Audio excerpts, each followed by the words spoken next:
Arratsalde on denoi, ongi etorri prentsa horreko honetara. Gure Donostia sariarekin, 75. edizio honetan, Monika Bellucci, ondo nago bai. Ez du aurkezpenik behar, baina bueno, placer eta ore handia dugu gurekin berriz ere Monika Bellucci, gure arten izateaz. Gaur Donostia saria jasoko du, iluntzean galdera pila bat ditugu. Beraz, lehenbizi hemen, badugu lehen galdera bat, hirugarren hilaran. Hirugarren hilaran, bai, hementxe.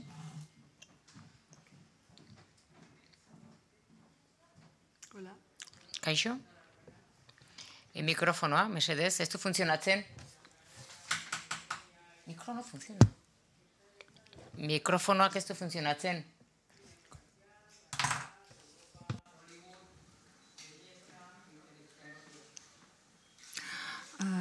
Muchas gracias. Eskerrik asko. Posten naiz ikusteaz, aukera izan du noski zuzendari askorekin lan egiteko aukera, eta film de Terren lan egin nuen, eta pelikula komertzialetan lan egin dut, baina beti esaten dudan bezala, antzezle gisa egiten dudan lana giza esperientzia da. Esate baterako, gaur gauean hemen iluntzean nago, Espainian, eta esan beharra daukat, ore handia dela niretzat, eta onkituta nagoela Donostia saria, sari ederra jasoko dudalako, Donostia saria jasoko dudalako, eta zinemaldia asko errespetatzen dut, eta maite dudan herri batek ematen dit saria, eta niretzat nire lana pasio bada, grina bada, nire lanaren bitartez aukera du mundu osoan bidaiatzeko, kultura berriak ezagutzeko aukera dut, kultura desberdinak ezagutzeko aukera, beraz niretzat ez bakarrik esperientzia bat antzezle gisa, baizik eta baita ere giza esperientzia bada antzezlea izatea. Ederki, hor, beste galdera bat. Zorionak, lehenik eta behin, felicitarte por tu carrera. Zorionak, jakin nahi nuke, zer sentitzen den, hainbeste urte, karrera urte pasata gero, Donosti sari bat jasotzean, zer gogoratzen duzu, zer datorkizu burura, hainbeste urte pasata gero sari hori jasotzen duzunean, zorionak. Bueno, sari bat jasotzea, egia esan, ez da besterik gabe ego kontua baizik eta maitasun kontu bat ere bada. Eta nire lanak irudikatzen du komunikazioa hori esan nahi du. Guk denok dugu besteekin komunikatzeko beharra, gu zer garen adierazteko beharra. Eta nire lanaren bitartez egiten dut. Eta lehenik eta behin nire lana. Nire lana bada modu bat nire burua hobeto ezagutzeko. Eta aukera ematen dit, aukerak egiteko eta aukerak eskaintzen dit ere zuzendari bikain askorekin lan egiteko. Eta baita ere, 25 urte daramatea danik lanean, zineman, eta oso ederra da ikustea maitasuna eta kariñoa didatela eta errespetua, eta nik uste dut denok behar dugula hori gure bizitzan. Ederki. Hemen arratsaldean zorionak. Nik galdetu nahi nioke, lehenik eta behin. Bueno, hori bueltak ematen dizkio asko zer sentitzen duzu sariarekin, baina zuk zure antzezle konsiderazioa gainetik jarri dute sex simbolizatea, baloratazua zu ikuspegi horretatik, ze sari bat, antzezle sari bada. Eta bigarrenez, zer moduz doa prestatzen ari zinen sail hori, eta ekoizten ari zinena. Espero dut dena ulertuko nuela. Zer esan dezaket, noski, nire karreran askotan galdetzen dizkidate edertasunari buruzko galderak, baina nik beti erantzute dut berdin dela, edertasunak 5 minutu irauten du, ze ederra zarenean jendeak jakin-mina sentitzen du, baina ez balen badago besterik horren atzean, edertasunaren atzean, orduan ez da ezertxo ere gertatuko. Beraz, ia 53 urte ditut, eta lanean jarraitzen dut, beraz, espero dut edertasuna ez dela guztia izango, hemenekan aurrera ere. Ederki hor beste galdera bat? Ongi etorri berriz ere, zinemaldira. Hemen nago bai. Ongi etorri berriz ere, eskerrik asko. Zorionak, eskerrik asko. Bi galdera ditut, bi. Izango zera Donosti sari bakarra belodromoan jasoko duena, lehenengoa belodromoan jasotzen. Hau da, leku izugarri handi batean, non ekitaldi, musika ekitaldi honenetakoak izan diren Donostian. Nigo gogoratzen naizenez, Pink Floyd, esate baterako. Eta bigarrenez, pentsatu duzu, kameran atzean jartzea, hau da zuzendari lanak egitea. Inoiz bururatu zaizu, besterik ez, hori dira galderak. Nire lana atsegin dut, antzezle gisa, eta oraindik ere gauza asko ikasi nahi nituzke. Eta nik oraindik nire pasio bera du egiten dudanaren gainean. Eta ez dut uste inoiz zuzenduko dudanik, behar badako izle lanak egingo ditut, behar bada proiektu baten parte izango naiz, baina ideak baditut ere idazteko, filmeren bat idazteko, eta ekipo desberdinak antolatzeko. Baina zuzendaritza egia esan ezan nire planetan sartzen ez inoiz ez dut uste. Nik errespetu handiegia diot lan horri, eta nahiago dut antzezlea izan. Eta uste dut, gauza asko ditu dela oraindik emateko antzezle gisa. Hor beste galdera bat? Ez hor atzean. Bai, arratsaldeon, zorionak sariagatik. Bi galdera ditut, lehenengoa, Monika Bellucci zein da beretzako pelikulari kutxunena hurbilen sentitzen duena bere karreran. Eta ze zuzendarirekin kolaboratu nahiko zenuke, gustatuko litzazuke kolaboratzea, edo zein gustatu zaizu gehien. Eta bigarren galdera, da, badira artista batzuk, Sirian, Iraken, Palestinan, sufritzen ari direnak, giza krisia sufritzen ari direnak, eta artista zaren aldetik nola ikusten duzu giza krisi hau Sirian eta abar bizi dutena. Hau da, ze mezu emango zenieke, ze mezu emango zenieke artista horiei. Esan beharra daukat, oso zaila dela aukera bat egitea filmen artean, eta nik lan egin dudan zinemagile bat aukeratzea ere oso zaila da. Ze bakoitzak eman dit, film bakoitzak, zuzendarri bakoitzak eman dit, azteko modu bat, espiritu bat. Eta batzuetan film batzuk arrakasta izan dute, beste film batzuk egin ditut, eta ez dute arrakastarik izan. Eta batzuk ez dira erakutsi ere. Eta atzera joango banintz, berriro egingo nuke gauza beraz esperientzien bitartez, ikasi dut asko. Eta behar bada badira film batzuk importantekoak izan direnak niretzat, Malena, Ofko, noski, hemen aurkeztu zena, ze film italiarra bat zen, eta eman zidan aukera mundu osoa barrena ibiltzeko. Eta oso film indarkeriaz beteta, baina oso interesgarria. Baita ere The Passion of Jesus Christ, o Reversible ere bai, edo Matrix ere bai. Baina batzuetan egin ditut film batzuk ez direnak inora iritsi, baina niretzat personalki film esperientzia handikoak izan dira, interesgarriak izan dira niretzat. Eta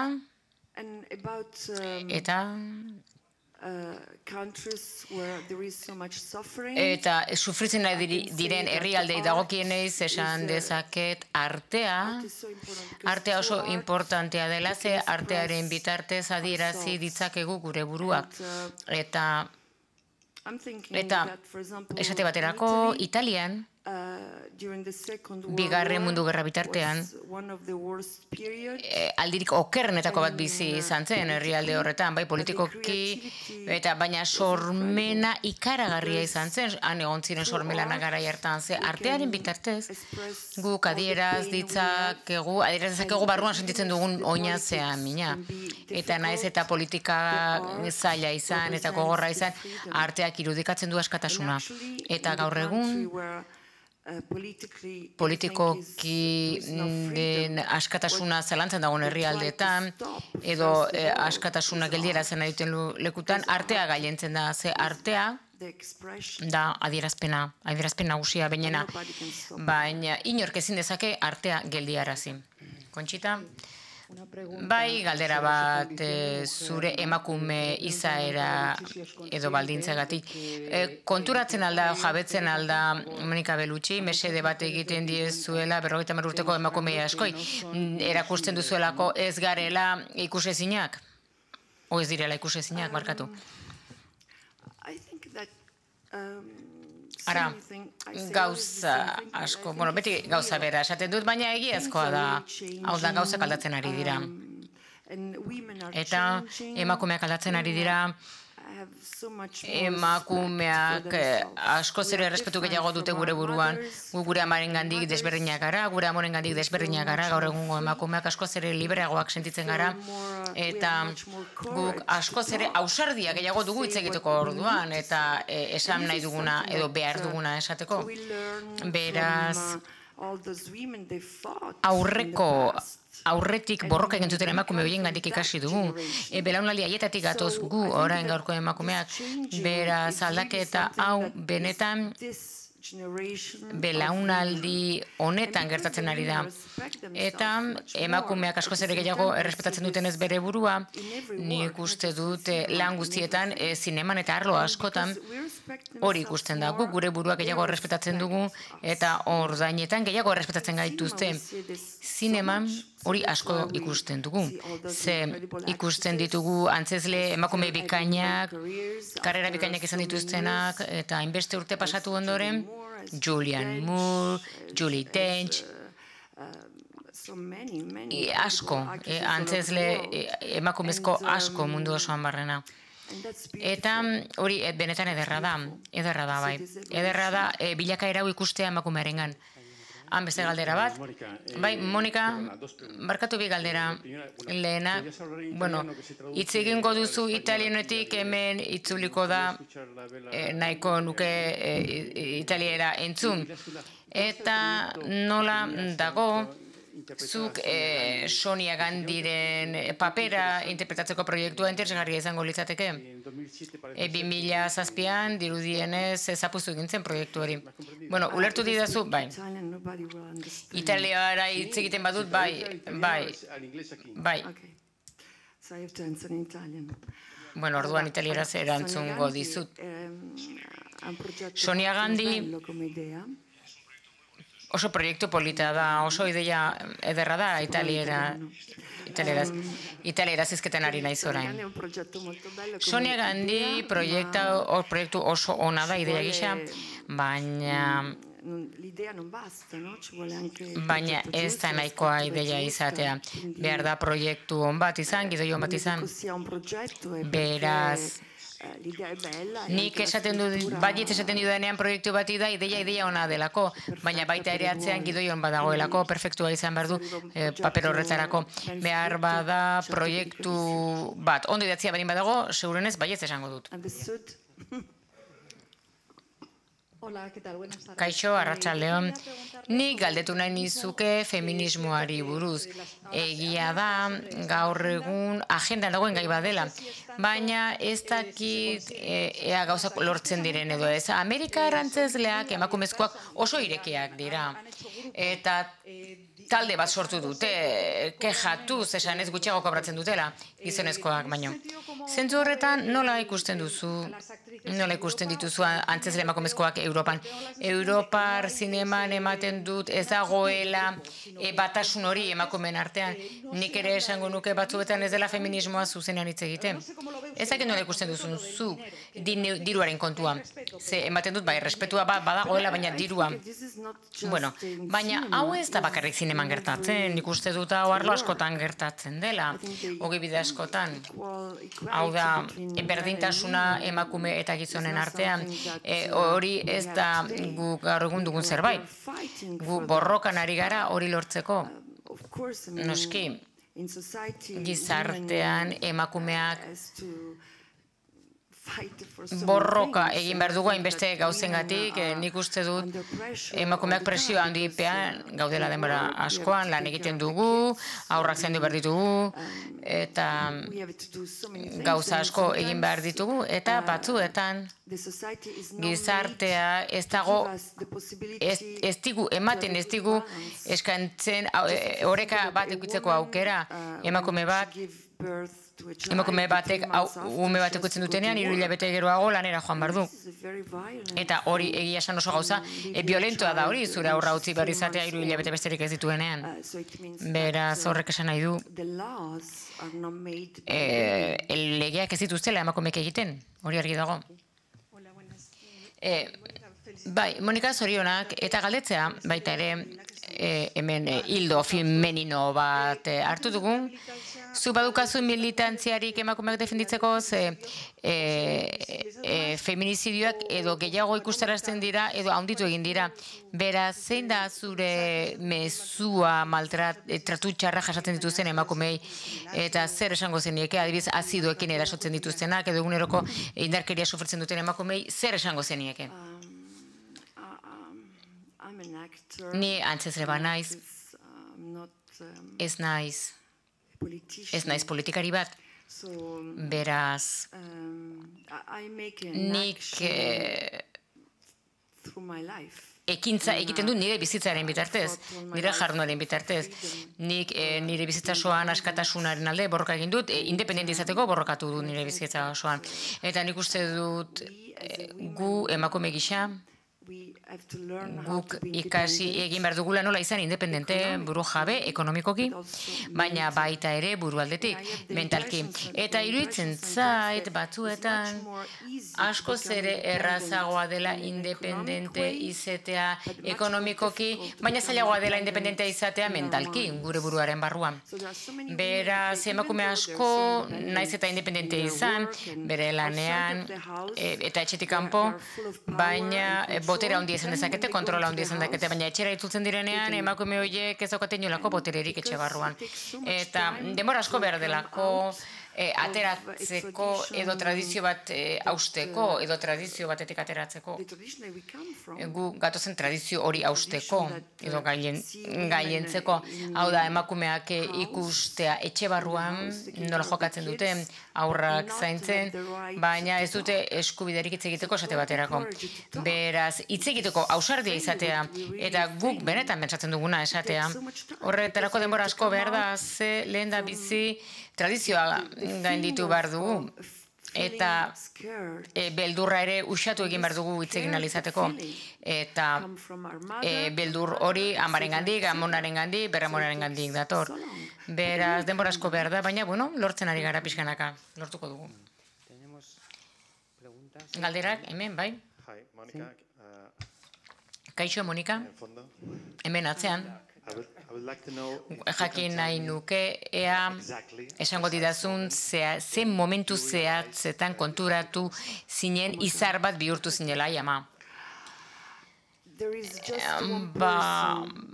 Pertsona batek bakarrik sentiara zaitzezke izarra bazarela, eta hori zure ama da. Zure amak, esaten bali badizu, izar bat zarela, izar bazara. Eta zure amak, ez badizu ezer sentiarazten, ez zara ezer izango, naiz eta izarra izan. Amak ematen dizu hori. Bain galdera bat dugu hor, bai? Bueno, zorionak berriro ere, Monika. Nahiko nuke jakin, quisiera saber, Nahi nuke jakinia euskal zinema jarraitzen duzu, gu ditugun euskal zuzendariak, loreak, Hollywoodera junda. Aurten handia egin du, euskal zinemari ze etorkizuna ikusten diozun, ezagutzen bali baduzu bintzat.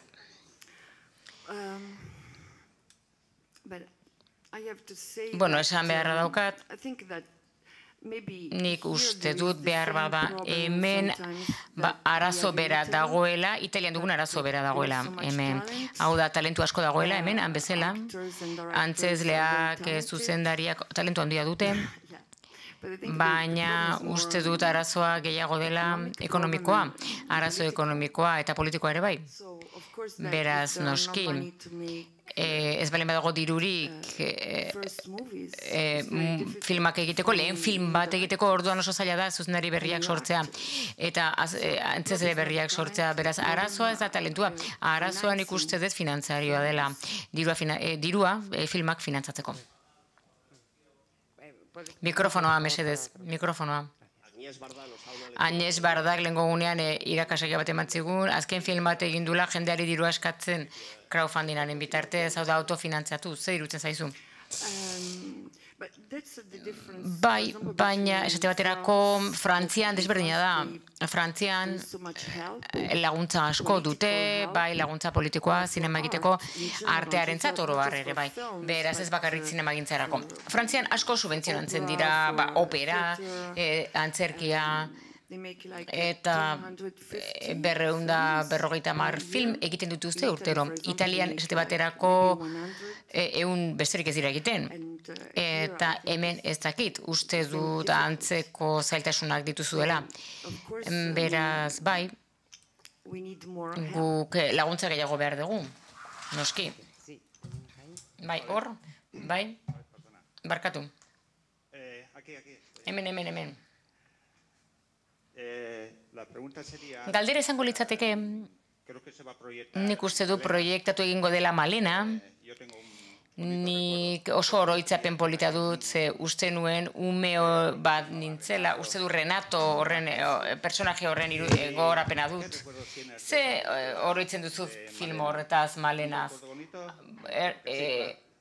Oroitzapen polita? Bai, oso polita, oso oroitzapen polita daukat. 5 hilabetez egon nintzen Sizilian rodatzen, eta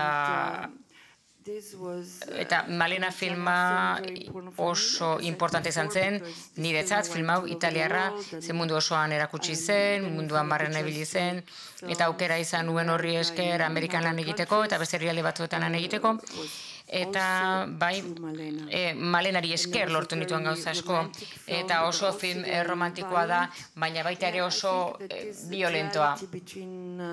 Hau da, poesiaren eta indarkeriaren artean badago lotura bat, ze beti nire karreraren parte izan dira bi gauza horiek. Ameriketara joan nintzen arte. Hau da, poesia eta indarkeria nire lanaren parte izan da, beti ezak zergatik, baina presente egon da. Egunen batean ulertuko du zergatik. Galdera bat ugurratzean, bai hemen, bai. Pixka bat, kideak esan duena esanez, udara 16 urte elkarrizkatu zintudan Bartzelonan, eta azaldu zenidan Bartzelona zela zure esperientziarik onena zineman. 16 urte pasa dira, uste duzu oraindik Malena dela zuk egin duzun filmarik onena edo lanik onena? Ez, egia esan oso zaila da, oso objektiboa izatea zure buruaz eta zure lanari buruz. Nik nire lana egiten dut eta gero epaitzea egia esan ez da nire eginkizuna. Oso zaila da gaina zure burua epaitzea aukera bat egin behar duzunean, ematen du, gauza hori oso instintiboa da egia esan, aukeratzea, instintuak eramaten zaitu. Malena importantea da niretzat, noski. Malena importantea da, ze ni Jose Salvatore lan egina izan nuen Zinema Paradiso ikusi nuenetik. Eta baina batzuetan Italian esaten dugu kontu zer nahi duzun, ze gertatu egingo da. Eta egia esan gauza bera gertatu zen Matrix egin nuen, gustatuko litzateke Matrix egitea, baina gero gero deitu ziaten Matrix egiteko, eta gauza bere ikusi nuenean American Story, The Time of the Gypsy, gustatuko litzaidak haiekin lan egitean. Eta gero bete egiten da, bera batzutan, bueno, batzun desira bat duzu, nahi bat duzu, eta gero hori bete egiten da. Azkeneko galdera bat mesedez hemen, bai, hementxe, zorionak sariagatik. Eta zure karrera film asko egin dituzu, hitz egin duzu violentzia, zure filmen violentzia, behar bada ez Malena bezain ondo, baina buruan 2003an film bat egin zenuen Gaspar Noérekin, Irreversible, eta galdetuko zizuten, baina hor bat duzu sekuentzia bat, subterraneo batean, bere tiburonekin lortu zuen bezala, Spielbergekin, paso subterranekin ere bai gogoratzen zea beti sekuentzia horretaz, lurpeko igarrobide batean. Hain eszena indarkeriazkoa zaila gogorra grabatzen ze, oroimen duzu horretaz teknikoki, eta sentipen utizin dizizun eszena horrek. Bai, Irreversible oso film violentoa zen, baina zinemak errealitatea islatzen du, ez da errealitatea, haren isla da. Eta nik uste du noski inoiz ez naizela, ez dudala hain gauza ikaragarririk bizi, baina emakume guztiek badakite zer esan nahi du hori pasatzea, holako zerbait pasatzea. Eta antzezleak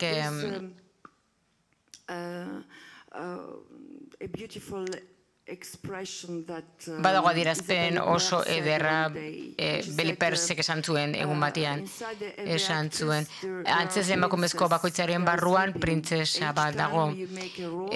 Paper bat egiten duzuen bakoitzean, printzes horietako bat esnatu egiten da, printzesa horietako bat. Eta gustatzen zait esaldi hori, ze antzezle emakumezko batek paper bat hartzen duenean, bizitza eman nahi dio behar bada zerbaiti. Eta Irreversible filman oso film potentea da, eta indarkeriaz beteta dago, baina baita ere maitasunari buruzko film bada, eta nola filmatu zen oso moderno, oso rodatzeko oso modu modernoa erabili zuen Gaspar Noék, eta filma plazaratu zenean, Cannes-en eskandalu bat izan zen, ze jendeari irutu zitzaion indarkeria gehiago zuela. Baina gaur egun kultozko film bata, eta ikasle gazteek aztertu egiten dute film hori unibertsitatean. Baina harrigarria da, zezuk film bat egiten duzunean, egiten duzu film bat eta gero ezakizu ze gertatuko den. Eta horregatik uste dut behar bada orain ulertzen dut zergatik egin ditudan aukera batzuk. Behar bada gero ulertzen duzu zer egin duzun. Zergatik